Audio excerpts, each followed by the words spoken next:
Hey everybody, and welcome back to another episode of Tanner's Favorite Things. I'm Tanner Knight, and today we are going to be taking a look at this Gibson SG guitar.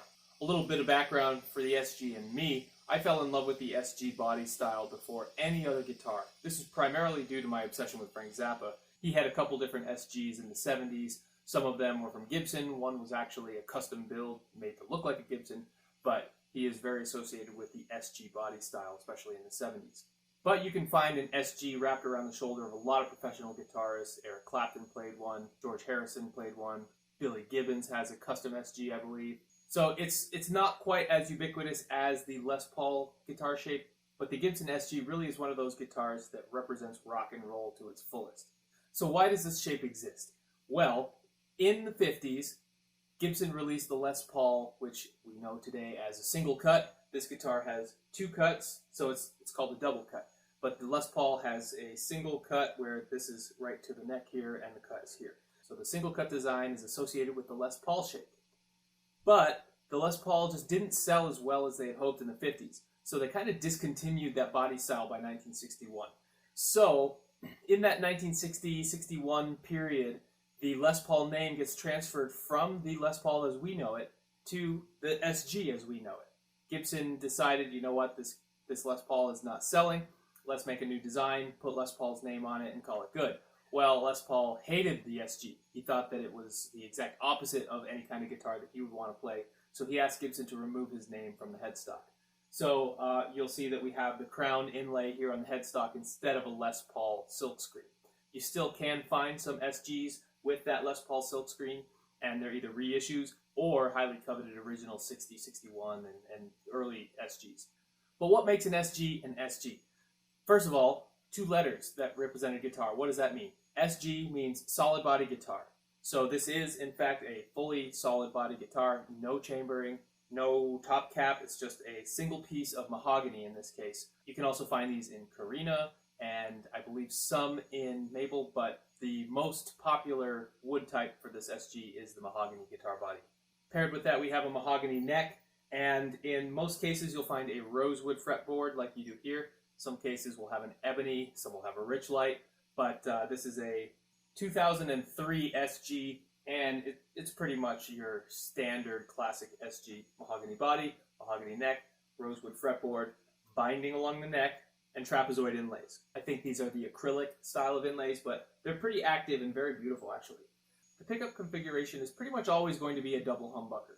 There's a few crazy SGs that are limited release that have a single coil and a humbucker, or two single coils, or even three single coils. But in this case, we have a standard dual humbucker, and I think these are the classic 57s. The older SGs will obviously have the ABR1 style bridge. This one from 2003 has an ABR1 style bridge, and our standard, I assume, lightweight tailpiece. Looks like it's a lightweight just by looking at it. We have 4 witch hat knobs, and the control volume, tone. So we have 1 and 2, our neck and bridge pickups. And of course our 3-way toggle. You'll find 2 different pick guards on the SG. This one is called the Batwing, which looks a bit more like a Batwing. But one distinction that the SG can claim that the Les Paul cannot is that it has never left the Gibson catalog. This guitar was introduced in the 60s, early 60s, and it never left the catalog. That can't be said for the Les Paul, which was absent from the 60s. The Explorer, the Firebird all had periods where they weren't being manufactured. The ES guitars, I think, are a slight exception because they're a slightly different family, but I think that the ES guitars have always been in production, at least the 335. But you'll notice the Gibson SG has a very thin body. Since it's one slab of mahogany, or sometimes 2 or 3 pieces that are book matched together, you'll notice that this is a pretty thin guitar. It doesn't have much heft. It's a lot lighter than a Les Paul, so you'll see a lot of Gibson fans saying, yeah, I like a lighter guitar, and it still has that Gibson sound, so it's good enough for me, better than a Les Paul. It still has the 17-degree tilt back for the headstock, and in this case we have Gibson-branded Kluson-style deluxe tuners. And these are really great tuners. They're nothing too special, they're not like a Schaller locking tuner, but they really do a great job. The frets on this particular example are kind of narrow. They're a little tall and narrow, and it's a different feel than other Gibsons from the era, so a little different there. Our input jack is generally going to be on the front in an SG guitar. Sometimes you'll find it on the edge like you do in a Les Paul, but in most cases it's just going to be right on the top. and that's because they route out a big old swimming pool route for all of the pots. This guitar is a player's guitar. It is not mint. It is not even in very good condition. I would say it's in good condition, and that's mostly due to this nick on the back of the neck here. It doesn't go through the wood. It's just a paint nick, but it is pretty apparent, and you can feel it when you're playing it, but it does not really inhibit my style of playing. You can just notice it. Otherwise, there's just some small nicks and dings here and there. These screws that hold on the pickguard have been oxidized slightly. There's some worming on the back here. Let's see if we can get it in the light. Nothing too terrible, but I would not be able to sell this guitar as very good or excellent. It is definitely a good quality instrument and a player-grade instrument. But to me, I love those. They have the most mojo, the most style, and I think that this one really rips. I would call this neck profile a little bit fatter. It's not what you'd call a baseball bat neck, but it's a little thicker than what you would associate with an SG, which usually has a thinner neck. But the thinner neck on the SG also makes them very prone to headstock breaks. This one, even though it's black paint, you can tell that it has not been refinished or repaired or cracked in any way. So that's something to look for on any Gibson, but especially the SGs. So before we get into the sound demo portion of this review, I just want to make one comment about black guitars. I have maybe 4 or 5 total black guitars in my collection. And one thing is always the case with a black guitar is that fingerprints and smudges will show up like none other on a black finish. And this guitar is one of the worst as far as just fingerprints and smudges showing up. Especially if we just take a look at the neck. It looks very dull and hazy a little bit, and that's just from fingerprints and smudges. And you can even hear a little bit. It's got a little squeak to it. There's a little residue that builds up on that black paint. So I don't know what you can do about that other than just live with it, but it is something that I've noticed with this guitar and my black Strat and some other black guitars that I have, is that just fingerprints are everywhere, and that's just something you gotta live with. All right, let's go ahead and hear how this thing sounds. So today I'm plugging this SG directly into my pedal board, which is plugged into the input, not the effects loop, but the input on the Marshall amp head. I have the Marshall head connected to this RMC, Rack Mounted Concepts 2x12 cabinet, which is loaded with Celestion V30s. The cabinet is then being mic'd by the Sennheiser E906 mic and my Audio-Technica 4033 condenser room mic. So right now, I'm in the bridge. I've got a clean tone in channel 2 on this Marshall amp, and it sounds like this.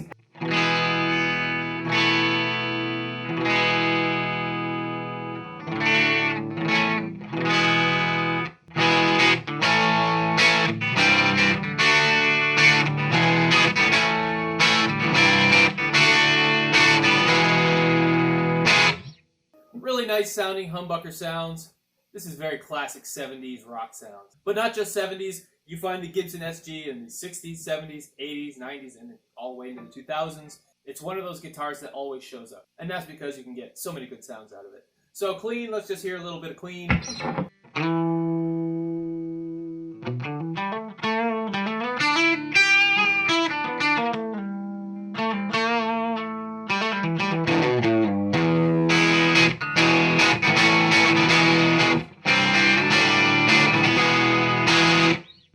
Really good clean sound. Let's add a little chorus and see if we can go to the 90s.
Very nice clean tones. You can definitely have a lot of variation with the tone. Let's go ahead and move it to the neck and hear what that sounds like clean. The neck neck seems to be a lot more warmer on these SGs. I think that's by design. You want a little more bite in your bridge to really cut through the mix with your solos. But I think that this warm sound also contributes really nicely to a mix.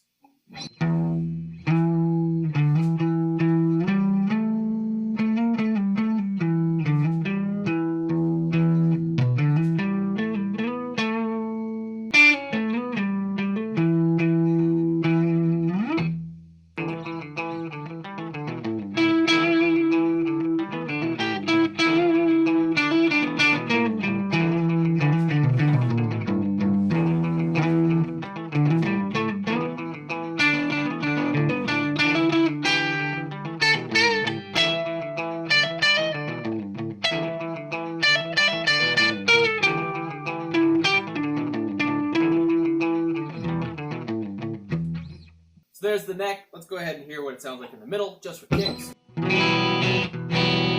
Really nice. Got a combination of both.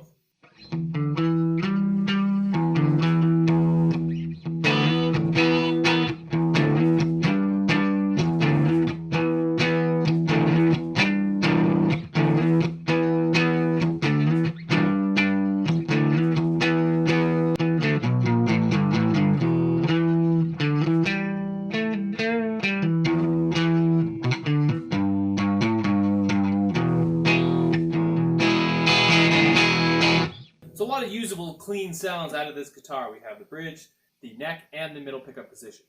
All right, let's add a little bit of distortion in the mix. Today I'm going to be using the Boss DS2 turbo distortion pedal. Here's what that sounds like.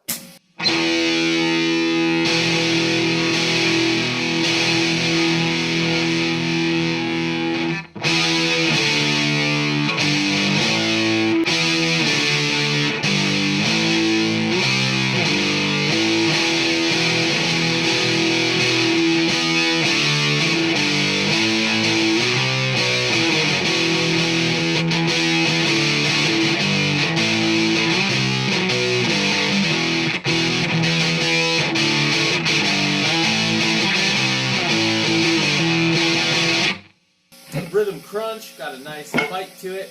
I think that this pedal would also be really good for solos as well. Let's see what it sounds like with our loop.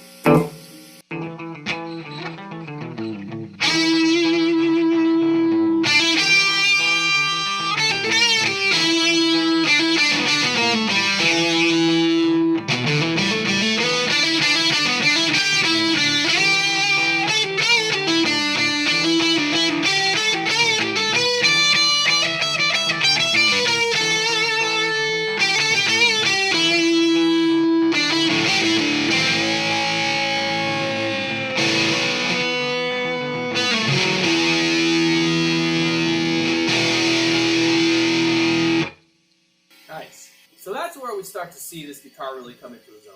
Yes, the humbuckers provide very usable, clean tones, very sweet and warm sounding tones, but when you kick into overdrive, that's when the humbucker comes alive, and that's when the SG really sounds at its fullest. Let's go ahead and hear another pedal. Let's go with the Tube Screamer.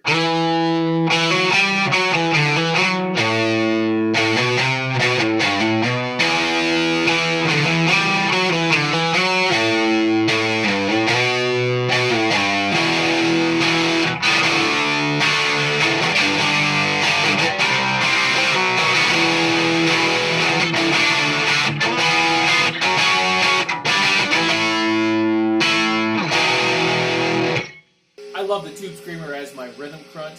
I think it's the perfect amount of gain to just boost you a little bit to get you into a nice crunchy rhythm, but it doesn't cut through too much. Let's hear the Tube Screamer in the neck just to hear the difference.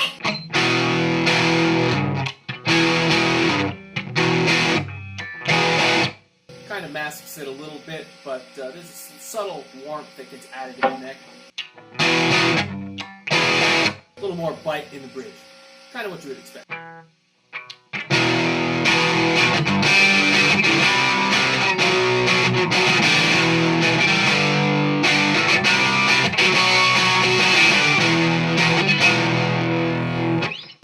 Let's get something a little rowdier. Let's go to the metal zone.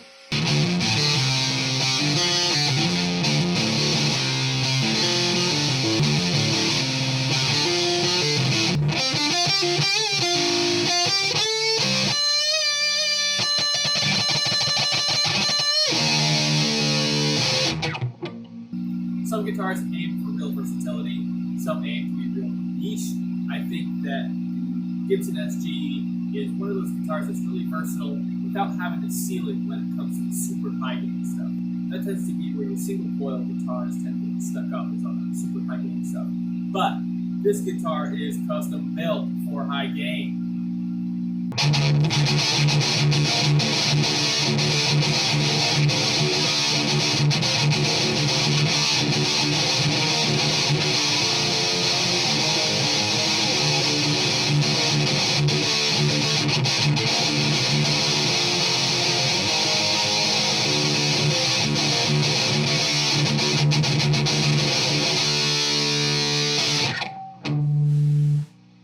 Best thing is it even looks metal. This thing is pointy, it's well balanced, it feels great in your hands, on your lap, strapped around your neck, you name it, this guitar does it. But there's just something super metal about a black SG. I love it. Let's go ahead and hear the next just for kicks.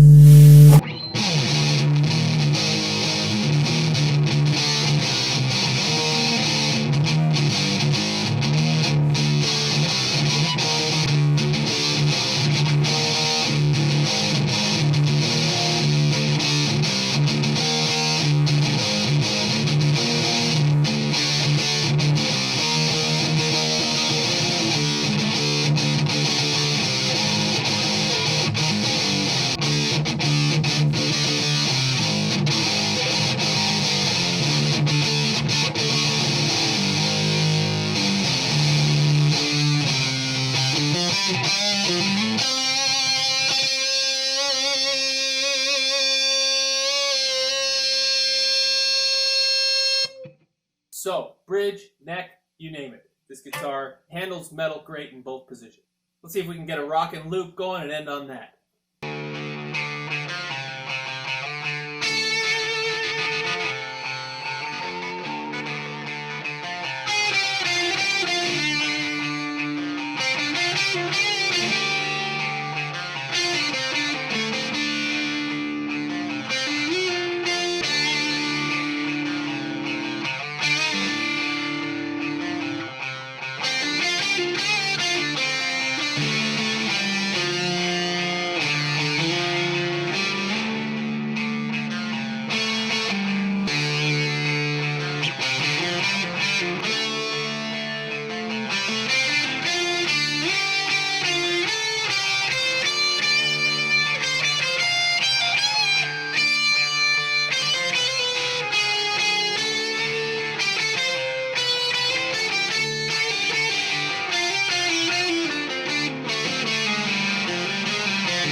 So that's a full-on overview of my 2003 Gibson SG in black.